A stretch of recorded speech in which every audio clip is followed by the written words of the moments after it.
यह गुप्त एवं गुप्तोत्तर काल का चौथा पार्ट है, जिसके अंतर्गत हम आगे का पढ़ेंगे।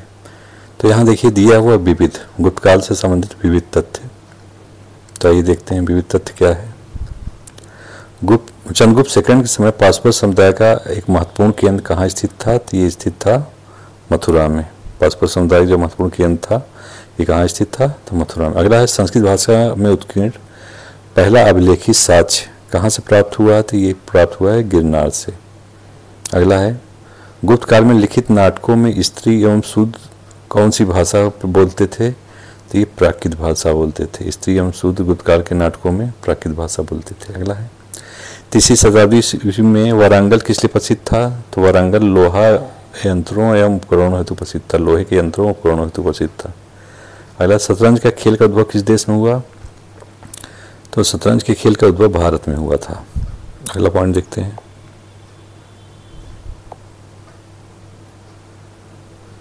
देवगढ़ का दशावतार मंदिर किस प्रकार का है? तो देवगढ़ का जो दशावतार मंदिर था ये पंचायतन प्रकार का है। किस प्रकार का है? पंचायतन प्रकार का है। अगला है कौन सा नाटक एक निधन ब्राह्मण चारुदत्त का सदाचारी गणिका बसंत सेना के प्रति प्रेम का वर्णन करता है? तो ये मुचकटिकम नाटक में चारुदत्त और बसंत सेना के प्रेम का वर्णन है। अगला किस एक राजवंश के काल से संबंधित अभिलेख में सर्वप्रथम 1,00,000 श्लोकों वाली संपूर्ण महाभारत का उल्लेख मिलता है? तो 1,00,000 श्लोक वाली संपूर्ण महाभारत का उल्लेख गुप्त वंश के काल में मिलता है। कौन सा गुप्तकालीन अभिलेख आर्य उदिताचार्य का भागवत कुशिक के वंशज के रूप में उल्लेख करता है? तो चंद्रगुप्त द्वितीय का मथुरा स्तंभ अभिलेख ऐसा कहता है। अगला है दामोदरपुर ताम्रपत्र लेख जो कि स्थानीय प्रशासन का विवरण देता है किसके शासनकाल से संबंधित है? तो दामोदरपुर ताम्रपत्र लेख कुमारगुप्त प्रथम के शासनकाल से संबंधित है। अगला है किस एक स्थल पर शिल्प में विष्णु का वराह अवतार दर्शाया गया है? शिल्प में विष्णु का अवतार वराह अवतार दिखाया गया है उदयगिरी गुफा विदिशा से।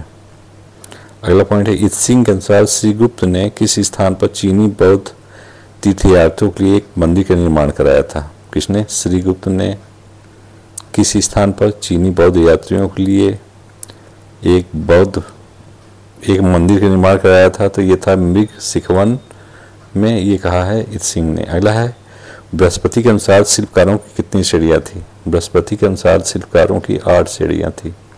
अगला है कला एवं साहित्य में गोपियां कृष्ण की प्रमुख अंग कब बनी थी? कला एवं साहित्य में गोपियां कृष्ण के प्रमुख अंग बनी गुप्त काल में। गुप्त काल में सर्वाधिक विकास किस क्षेत्र में हुआ था? गुप्त काल में सर्वाधिक विकास संस्कृत साहित्य में हुआ था। अगला है किस लेखन ने सर्वप्रथम सामंत का प्रयोग अधीनस्थ शासक के अर्थ में किया? तो ऐसा किया था अश्वघोष ने। अगला पॉइंट देखते हैं।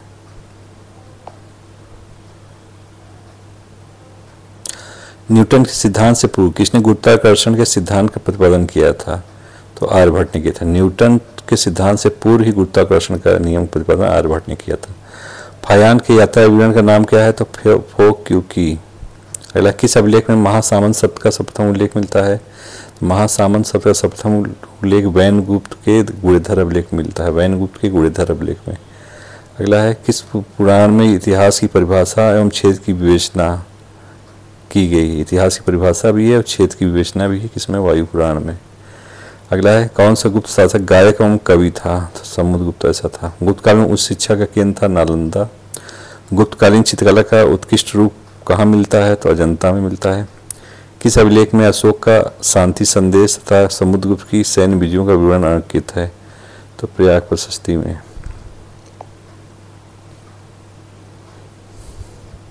अजंता के अतिरिक्त समकालीन चित्रकला और कहाँ अंकित है? तो समकालीन चित्रकला अंकित है बाकी गुफा मध्य प्रदेश में। अगला विभिन्न प्राचीन भारतीय लिपियों का उल्लेख करने वाला कौन सा ग्रंथ है? तो प्राचीन लिपियों को उल्लेख किया है ललित विस्तर ने। अगला है राजग्रहण मोक्षानुग्रह की नीति किस गुप्त शासक ने अपनाई थी? समुद्रगुप्त ने अपनाई थी। अगला कला के किस क्षेत्र में गुप्त काल में असाधारण उन्नति हुई? चित्रकला तथा वास्तुकला में गुप्त काल में असाधारण उन्नति हुई थी। अगला है मंदिरों में किस शैलकृत स्थापत्य का आश्रय माना गया है? मंदिरों में किसे शैलकृत स्थापत्य का आश्रय माना जाता था? कैलाशनाथ मंदिर एलोरा को शैलकृत स्थापत्य का आश्चर्य माना जाता है। अगला पॉइंट है, अब देखिए यहाँ गुप्तोत्तर काल भी इसी के साथ हम लोग पढ़ लेते हैं। गुप्तोत्तर काल के छोटे छोटे राजवंश थे। मगध तथा मालवा का उत्तर गुप्त वंश उत्तर गुप्तकालीन इतिहास जानने का प्रमुख अभिलेखी स्रोत है अपसड़ अभिलेख। कौन सा? अपसड़ अभिलेख। अगला, किस अभिलेख में संबंधों का प्रकाश डाला है? तो अपसड़ अभिलेख ने। अगला, उत्तर गुप्तकालीन अपसड़ अभिलेख किस स्थल से प्राप्त किया गया? तो अपसड़ अभिलेख प्राप्त हुआ गया बिहार से। उत्तर गुप्तकालीन देवबरनाग अभिलेख किस स्थल से प्राप्त किया गया है? तो देवबरनाग अभिलेख प्राप्त हुआ शाहाबाद आरा बिहार से। अगला, उत्तर गुप्तकालीन अधिकांश शासक कहाँ के निवासी थे? तो उत्तर गुप्तकालीन अधिकांश शासक मालवा के निवासी थे। अगला, उत्तर गुप्तकालीन शासक कुमारगुप्त तथा माधवगुप्त को मालव राजो पुत्र किस ग्रंथ में कहा गया है? तो हर्षचरित में कहा गया है। उत्तर गुप्त वंशी शासकों का मूल निवास स्थान मगध एवं मालवा था। उत्तर गुप्त शासकों के राजनीतिक इतिहास की बात करते हैं।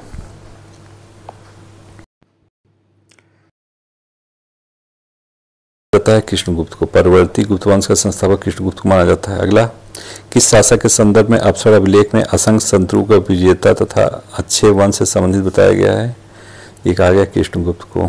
अगला है, परवर्ती गुप्त वंश के किस शासक ने प्रयाग में गंगा तट पर अपना प्राण त्याग दिया था? प्रयाग में गंगा तट पर अपना प्राण त्याग दिया था कुमारगुप्त ने। किस परवर्ती गुप्त वंशी शासक ने प्रयाग के गंगा तट पर प्राण त्याग किया? तो कुमारगुप्त। अगला है, कुमारगुप्त की मृत्यु के बाद कौन सा शासक सिंहासनासीन हुआ? कुमारगुप्त की मृत्यु के बाद दामोदरगुप्त हुआ। दामोदरगुप्त का समकालीन मौखरी वंशी शासक कौन था? दामोदरगुप्त का समकालीन मौखरी वंशी शासक सर्ववर्मा था। अगला है, मगध पर सर्ववर्मा के अधिकार की पुष्टि किन अभिलेख में होती है? तो मगध पर सर्ववर्मा की अधिकार की पुष्टि देवबरनाक लेख से होती है। अगला है, दामोदरगुप्त की मृत्यु के पश्चात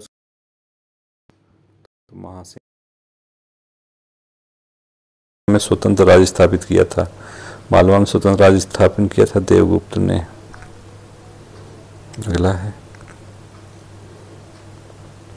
देवगुप्त का विस्तृत अभिलेख मिलता है मधुबन तथा बांसखेड़ा के लेखों में। मधुबन तथा बांसखेड़ा अभिलेखों में देवगुप्त का विस्तृत अभिलेख मिलता है। अगला, मालवा के देवगुप्त ने अपनी स्थिति सुदृढ़ करने हेतु किसके साथ मित्रता संबंध बनाए थे? मालवा के देवगुप्त ने अपनी स्थिति सुदृढ़ करने हेतु कर्णनरेश शशांक के साथ मित्रतापूर्ण संबंध बनाए थे। अगला, मालवा के देवगुप्त ने किस शासक की हत्या कर कन्नौज पर अधिकार किया था? मौखरी शासक ग्रहवर्मा। मालवा के किसने? देवगुप्त ने मौखरी शासक ग्रहवर्मा की हत्या करके कन्नौज पर अधिकार जमाया था। अगला, मालवा के शासक देवगुप्त ने किसकी सहायता से कन्नौज के शासक ग्रहवर्मा की हत्या की थी? तो गौड़ नरेश शशांक की सहायता से। अगला, मालवा के शासक देवगुप्त की हत्या किसके द्वारा की गई थी? तो मालवा के शासक देवगुप्त की हत्या वर्धन वंशी शासक राजवर्धन द्वारा की गई थी।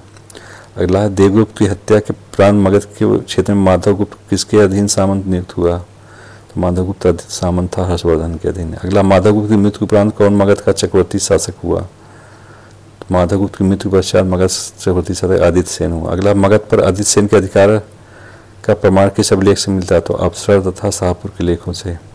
किस अभिलेख से ज्ञात होता कि आदित्य सेन ने 3 अश्वमेध यज्ञ किए थे? आदित्य सेन ने 3 अश्वमेध यज्ञ किए थे, ऐसा मंदर लेख से ज्ञात होता है। अगला, हर्षवर्धन की मृत्यु के पश्चात मगध के अंतर्गत एक विस्तृत साम्राज्य की स्थापना करने वाला प्रथम शासक कौन था? तो ये था आदित्य सेन। अगला, किसके शासनकाल में चीनी राजदूत वांग हुएन से ने 2 बार भारत की यात्रा की थी? वांग हुएन से ने 2 बार यात्रा की आदित्य सेन के काल में। अगला, कोरिया के बौद्ध यात्री हुई लून के अनुसार किसने बोध गया में एक बौद्ध मंदिर बनवाया था? बोध गया में आदित्य सेन ने एक बौद्ध मंदिर बनवाया था। अगला,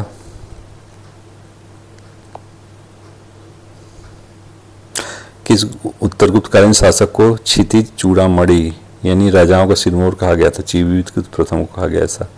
किस अभिलेख में आदित्य सेन को परम भागवत कहा गया? तो देवबरनाक लेख में आदित्य सेन को परम भागवत कहा गया। अगला, किस लेख के अनुसार आदित्य सेन ने एक विष्णु मंदिर का निर्माण कराया था? तो अपसर अभिलेख के अनुसार आदित्य सेन ने एक विष्णु मंदिर का निर्माण कराया था। अगला, आदित्य सेन की मृत्यु के पश्चात कौन सिंहासनारूढ़ होता है? तो आदित्य सेन की मृत्यु के बाद देवगुप्त द्वितीय होता है। अगला, चालुक्य लेखों में किस शासक को सकलो उत्तरपथनाथ कहा गया? तो सकलो उत्तरपथनाथ कहा गया है किस शासक को? देवगुप्त द्वितीय को। अगला, मगध पर शासन करने वाले अंतिम उत्तर गुप्तकालीन शासक जीवितगुप्त द्वितीय था। अगला है, पूर्व मध्यकालीन उत्तर भारतीय शासकों में अश्वमेध यज्ञ करने की अंतिम शासक कौन था? तो आदित्य सेन था। कन्नौज के मुखरी राजवंश की बात करते हैं। तो मौखरी शब्द का वर्णन सप्तम पाणिनि की अध्याय में मिलता है। अगला है यशोवर्मन की मृत्यु पश्चात उत्तर भारत पर किस राजवंश ने शासन किया था? यशोवर्मन की मृत्यु के बाद उत्तर भारत में मौखरी राजवंश ने शासन किया। अगला है कन्नौज के मौखरी शासक आरंभ में किसके अधीनस्थ थे? तो मौखरी शासक गुप्त वंश के अधीन थे। मौखरी मूलतः कहाँ के निवासी थे? तो ये मौखरी गया के निवासी थे। अगला, किस राजवंश के समय मगध के स्थान पर कन्नौज राजनीतिक गतिविधियों का केंद्र बन गया? मगध के स्थान कन्नौज राजनीतिक गतिविधियों का केंद्र बना मौखरी राजवंश समय। अगला, वर्धन मौखरी संबंध तथा मालवा नरेश देवगुप्त द्वारा ग्रह वर्मा की वध की घटना का ज्ञान किस ग्रंथ में होता है? हर्षचरित में। मौखरी राजवंश से संबंधित अभिलेखी साक्ष्य। हराहा का लेख बाराबंकी उत्तर प्रदेश से प्राप्त या ईशान वर्मा के पुत्र सूर्य वर्मा द्वारा खुदवाया गया था। इसमें 4 शासकों हरिवर्मा, आदित्य वर्मा, ईश्वर वर्मा, ईशान वर्मा का वर्णन है। हराहा का लेख समझ गए कहाँ है? ये बाराबंकी में है। ईशान वर्मा के पुत्र सूर्य वर्मा ने कराया था। इसमें 4 शासकों का वर्णन है। जौनपुर का लेख खुदा, इसमें 3 शासकों का हरिवर्मा, आदित्य वर्मा, ईश्वर वर्मा का उल्लेख है। असीरगढ़ मुद्रा लेख, असीरगढ़ बरार से प्राप्त एक ताम मुद्रा लेख प्राप्त हुआ है। मौखरी वंश के 5वें शासक सर्ववर्मा के बारे में। नागार्जुन पहाड़ी में मौखरी वंश के 3 लेख मिले हैं। इसमें यज्ञवर्मा, सादुल वर्मा, आनंद वर्मा का उल्लेख है। बड़वा यूप अभिलेख, ये राजस्थान के बड़वा नामक स्थान से यज्ञ यूप पर खुदे हुए कुछ लेख मिले हैं। सोहनाग का लेख देवरिया जिला उत्तर प्रदेश के सोहनाग नामक स्थान से प्राप्त फैजाबाद प्राप्त हुआ है। अगला है, मौखरी लेखों और साहित्यिक ग्रंथों मौखरी तथा मुखर शब्दों का प्रयोग किस वंश से संबंधित है? यह मौखरी के राजवंश है। तो हर्षचरित मिलता है। राजनीतिक इतिहास, मौखरी वंश का संस्थापक माना जाता है हरिवर्मा को। मौखरियों की गंगा यमुना के दोआब में शासन करने वाली शाखा ही इतिहास में सबसे अधिक है। इनकी राजधानी कहाँ थी? तो कन्नौज थी। प्रारंभिक मौखरी शासक किसके अधीन सामंत थे? तो गुप्त वंश के अधीन थे। कन्नौज के हरिवर्मा था। हरिवर्मा का उत्तराधिकारी आदित्य वर्मा था। असीरगढ़ के लेख में आदित्य वर्मा की माता का नाम क्या है? तो आदित्य वर्मा की माता का नाम भट्टारिका देवी जयस्वामिनी। आदित्य वर्मा के पश्चात वर्मा हुआ। मौखरी शासक ईश्वर वर्मा ने किन क्षेत्र पर विजय प्राप्त की थी? तो धारा आंध्र तथा रेवतक पर विजय प्राप्त की थी। मौखरियों ने सामंत स्थिति में स्वतंत्र स्थिति में लाने वाला प्रथम प्रतापी शासक ईशान वर्मा था। ईश्वर वर्मा को था। कि किस मौखरी वंशी शासक ने सर्वप्रथम महाराजा धीराज की उपाधि धारण की? तो ईशान वर्मा ने की। ऐसा ईशान वर्मा पश्चात मौखरी वंश के सिंहासन पर कौन बैठा? तो सर्ववर्मा बैठा। अगला है, मौखरी शासक सर्ववर्मा ने मगध पर आक्रमण कर किसे पराजित किया तथा मगध में पुनः मौखरी साम्राज्य मिला लिया? तो दामोदर गुप्त को पराजित किया था इसने।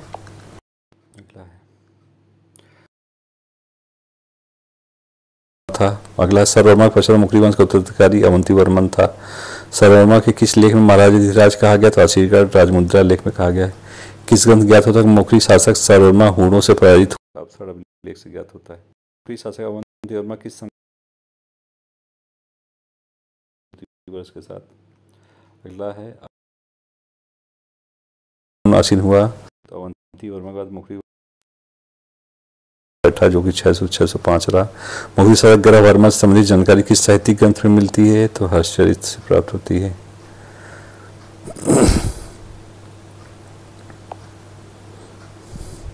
मौखरी शासक ग्रह वर्मा का विवाह किसके साथ हुआ?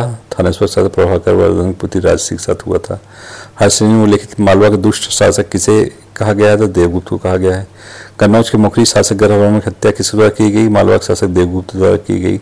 ग्रह वर्मा की हत्या के उपरांत उसकी पत्नी राजसी किसने कन्नौज के कारागार में रखा? मालवा शासक देवगुप्त ने रखा कारागार में। अगर ग्रह वर्मा की हत्या के उपरांत हर्षवर्धन ने अपनी राजधानी कहाँ स्थानांतरित की? कन्नौज की। ग्रह वर्मा की मृत्यु के बाद किस वंश की स्वाधीनता का अंत हो गया? मौखरी वंश का। मौखरी वंश का अंतिम शासक ग्रह वर्मा को माना जाता है। बोधि वंश को नष्ट करने वाला शासक गौनरेश शशांक को कहा जाता है। वल्लभी के मैत्रक वंश की।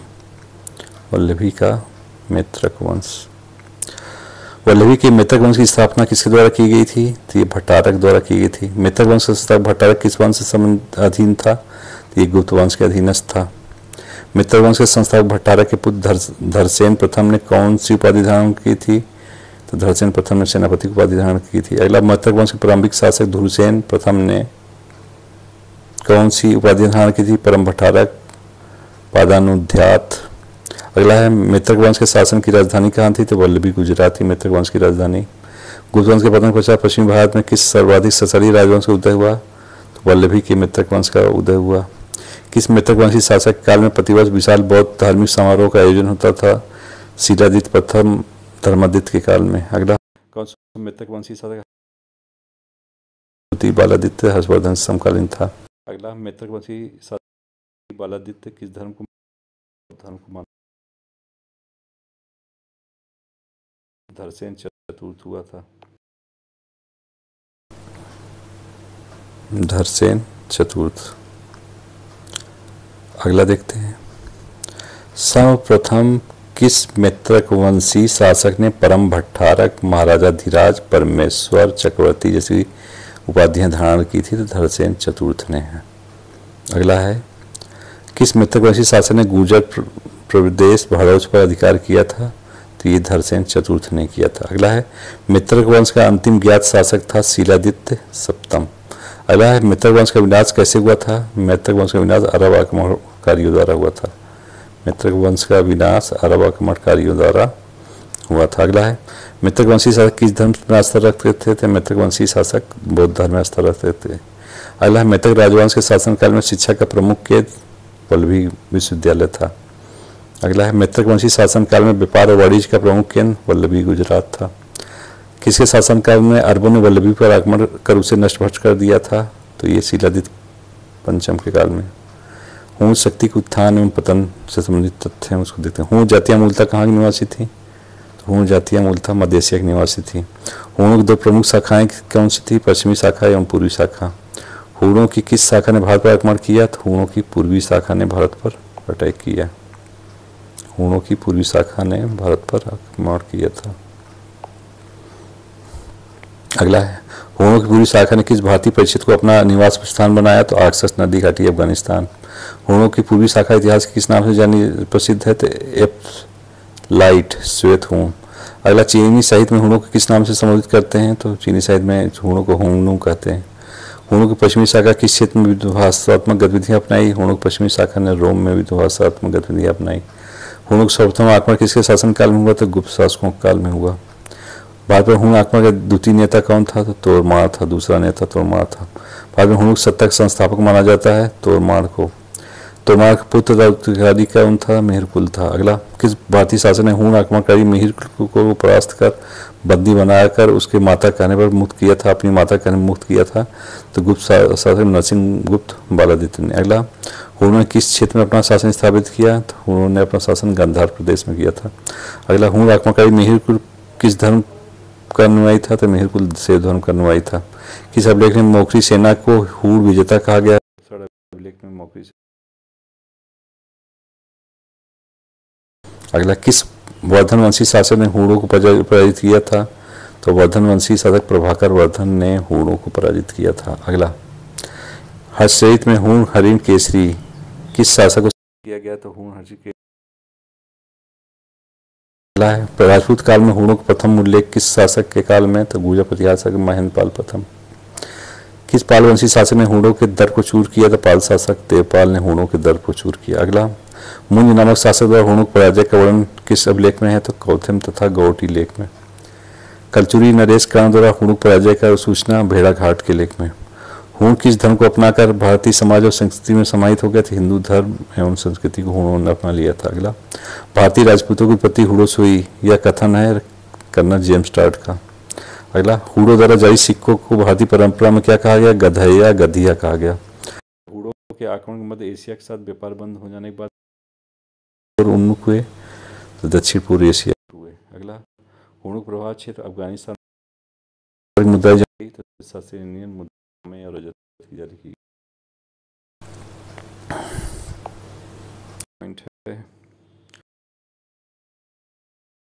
संस्कृत भाषा को राजभाषा के रूप में अपनाया। अगला, किसने हूण आक्रमणकारी मिहिरकुल को पंच भारत का स्वामी तथा साकल यानी सियालकोट की राजधानी बताया है? चीनी यात्री वेनसांग ने। अगला, किस भारतीय ग्रंथ में मिहिरकुल को विनाश का देवता व शैतान का अवतार कहा गया है? तो कलहर की राजतरंगड़ी में। अगला, श्रीनगर में मिहिरेश्वर यानी शिव मंदिर के निर्माण तथा मिहिरपुर नगर की स्थापना किसके द्वारा की गई थी? मिहिरकुल के द्वारा की गई थी। अगला, किस धार्मिक ग्रंथ में मिहिरकुल को दुष्टों में प्रथम कहा गया है? तो जैन सूत्रों में मिहिरकुल को दुष्टों में प्रथम कहा गया है। अगला, गुप्तोत्तर काल में मालवा का समयवर्ती क्षेत्र किस नाम से जाना जाता था? मालवा का समयवर्ती क्षेत्र को हूण मंडल कहा जाता था। अगला, ईसा की 3वीं शताब्दी में हूण आक्रमण में किस यूरोपीय साम्राज्य का पतन हो गया? हूण आक्रमण से रोमन साम्राज्य का पतन हो गया। कौन सा राजवंश हूणों के आगमन से अत्यंत विचलित हुआ? गुप्त राजवंश हूणों के आगमन से अत्यंत विचलित हुआ। ये गुप्त और गुप्तोत्तर काल यहाँ समाप्त हो जाता है।